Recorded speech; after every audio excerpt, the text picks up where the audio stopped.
भोपाल से ही देखिए बड़ी खबर है। आपको बता दें, बाणगंगा चौराहे पर लोगों को टक्कर मारने का मामला सामने आया है। हादसे के बाद तैयार कराया बस बेचने का 23 दिन पुराना एग्रीमेंट, वहीं एग्रीमेंट में प्रवेश नागर को खरीदार बताया गया। एग्रीमेंट बनाने वाले वकील की भी भूमिका की जांच होगी। सोसाइटी के अन्य 8 पदाधिकारियों की भूमिका की भी जांच की जाएगी। गैर इरादतन हत्या और अन्य धाराओं के तहत मामला दर्ज कर लिया गया है। तो ये बड़ी खबर आपको बता दें, जहां पर बाणगंगा चौराहे पर लोगों को टक्कर मारने का ये जो मामला है वो अब सामने आया। और देखिए काफ़ी ज़्यादा ये मामला गर्माता जा रहा है। हादसे के बाद 23 दिन पुराना एग्रीमेंट तैयार करवाया गया बस बेचने का। एग्रीमेंट में प्रवेश नागर को खरीदार बताया गया और एग्रीमेंट बनाने वाले वकील की भूमिका की जाँच की जाएगी। संदीप बने हुए हैं। संदीप, ये टक्कर मारने का जो मामला सामने आता है, इसमें अब वकील की भूमिका संदिग्ध नजर आ रही है, सोसाइटी के अन्य पदाधिकारियों की भूमिका इसमें संदिग्ध नजर आ रही है। 23 दिन पुराना बस बेचने का एग्रीमेंट तैयार कर लिया जाता है।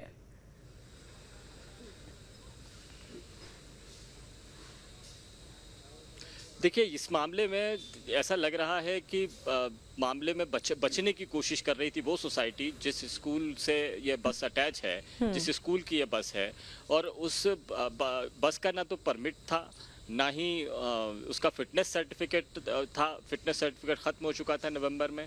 इसके अलावा इंश्योरेंस भी नहीं था। यानी बुरी तरीके से लापरवाही इसमें की जा रही थी। पुलिस की जांच में जैसे ही सामने आया, ड्राइवर के साथ तो मामला दर्ज किया ही, इसको बस के संचालक, बस के मालिक पर भी मामला दर्ज किया गया। और ये बस चूंकि एक सोसाइटी की थी तो इसीलिए सोसाइटी के सेक्रेटरी पर यह मामला दर्ज किया गया। और उनसे जब पूछताछ की गई तो उन्होंने जो सफाई में दस्तावेज पेश किए वो बैक डेट के थे। ये बताने की कोशिश की जा रही थी कि उस बस को बेचने की कोशिश की गई है, दस्तावेज कंप्लीट है। ये यानी सोसाइटी अपने आप को बचाना चाह रही थी, किसी और के माथे ये ठीकरा फोड़ने की तैयारी थी।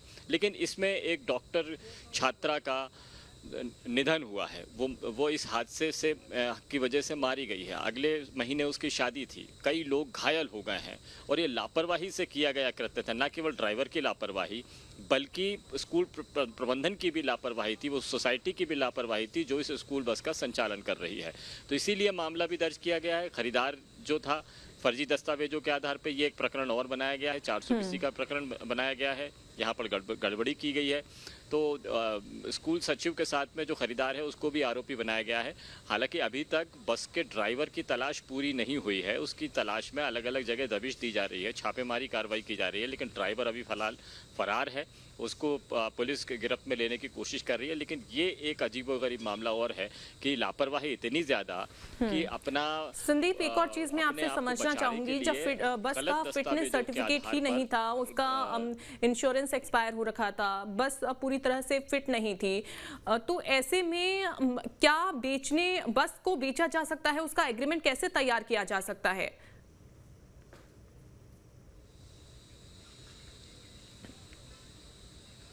देखिए, दस्तावेज बाद में भी तैयार हो सकते हैं, लेकिन ये केवल एग्रीमेंट था। ये बस को बेचने की तैयारी शुरू की गई थी अपने आप को बचाने की।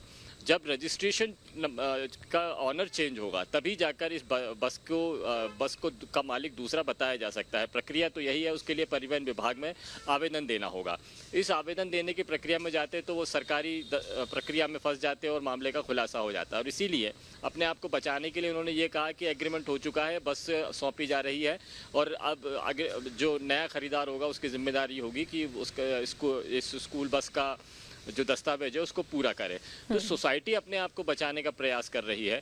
और लेकिन ये दस्तावेजों में पकड़ में आ गया है कि वकील के जरिए इस तरह की गड़बड़ी की गई है। और सोसाइटी के जो अलग दूसरे लोग हैं उनकी भूमिका की भी जांच की जा रही है कि इसमें गड़बड़ी और भी हो सकती थी, गलत दस्तावेजों को आधार बनाकर अपने आप को बचाने की कोशिश करने के लिए। बिल्कुल बिल्कुल, बहुत शुक्रिया आपका संदीप, जानकारी विस्तार से साझा करने के लिए।